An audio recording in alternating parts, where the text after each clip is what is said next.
Well, welcome, ladies and gentlemen, to Brera Holdings, a channel showing a path for a more sustainable approach to professional football with aims to unleash their full potential. Joining us to discuss, Dan, the executive chair, to give us kind of an overview of the company today, a little bit of his history and kind of what's going on in 2023. First and foremost, welcome, sir. Thank you, Kyle. It's great to be here. It's a pleasure to get you on. So I'm going to dive right into this. You guys are in an intriguing place because Brera went public in January, raising several $1 millions, and since it's completed acquisitions of a European football team, partnered with several sport agencies for international sponsorship deals. I should also point out one of your board members, Chris Gardner, for those that don't know, was the character based on The Pursuit of Happiness with Will Smith, which was really intriguing. But for newer audiences, can you just give us that elevator pitch, that introduction to exactly what Brera Holdings is doing? Absolutely. For retail investors, we give you the opportunity for the first time ever to participate in the hottest trend in professional sports. It's called multi-club ownership. And specifically, our multi-club ownership is built around soccer, or as everybody else in the world calls it, football. So we started with a base of strength in Italy. As you pointed out, we became the first Italian soccer team to list on NASDAQ ever. And we've taken that brand of Brera and we put it on teams outside of Italy. So we bought a first division team in another part of Europe called North Macedonia that can qualify for UEFA tournaments. We started a team in Mozambique to develop players in Africa that we can bring up into Europe. And we're considering expanding and diversifying into other sports beyond soccer.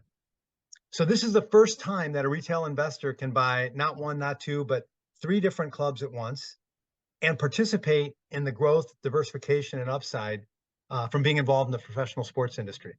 Yeah, this is really intriguing to say the least. My fiance is really into things like Ted Lasso. And there's a lot of intriguing aspects of giving the retail audience that access to a world that was probably a little bit unforeseen from an investable standpoint. As for 2023, I know this is a big year for you. I see some similarities with that Wrexham deal. I know Ryan Reynolds was coming up in the news in some other fashion there. But do you want to just kind of tell the investors what they can focus on here? What milestones are you guys looking forward to? Absolutely. What I'd start by saying, Kyle, is if you like Wrexham, you're going to love Brera. Brera gives you 3 lotto tickets instead of 1. And some of the important milestones that we've already embarked on this year, number 1, to have a capital increase for our club in Macedonia, to acquire the players, to make them competitive enough to perhaps win that country, qualify for a UEFA tournament where you could earn up to $15 million in appearance money. You'll also see us with our squad in Mozambique developing players that we plan to bring into Europe for what's called the transfer market, the buying and selling of players.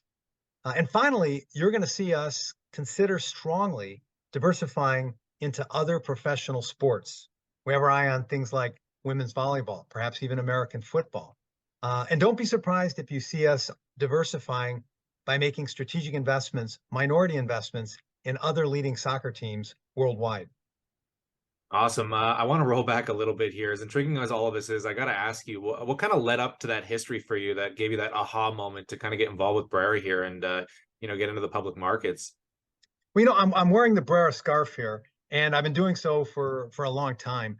The founders of Brera are friends of mine in Milan that started the club over 20 years ago. And we were having dinner about 15 months ago. And I said, what's going on with that team? You guys are getting so much visibility about social impact, making a difference, having a rainbow roster of players from all around the world, from all walks of life, backgrounds, etc. And they said, we're actually doing pretty well. We've created a tournament called the Phoenix Trophy, which the BBC calls the Champions League for amateurs. And we really like the impact that we're having. And I said, guess what, guys? We can list this on NASDAQ. And they said, you're out of your mind. And I said, watch me. And we went ahead and did it and made history by becoming the first Italian soccer team to ever list on an exchange in the US. So I date back several decades with the founders and the history of Brera, and we're super, super fired up about all the things that we're poised to accomplish and all the things that we've already got under our belt. Yeah, I kind of love how this kind of runs in your blood. But at this point, I'll pass the question off to the viewers. We'd love to know what you think in that comment section below. Consider subscribing because as we continue to uncover this story and as news hits the wire, we're going to update you here. But on that, as always, we look forward to catching you in the next one.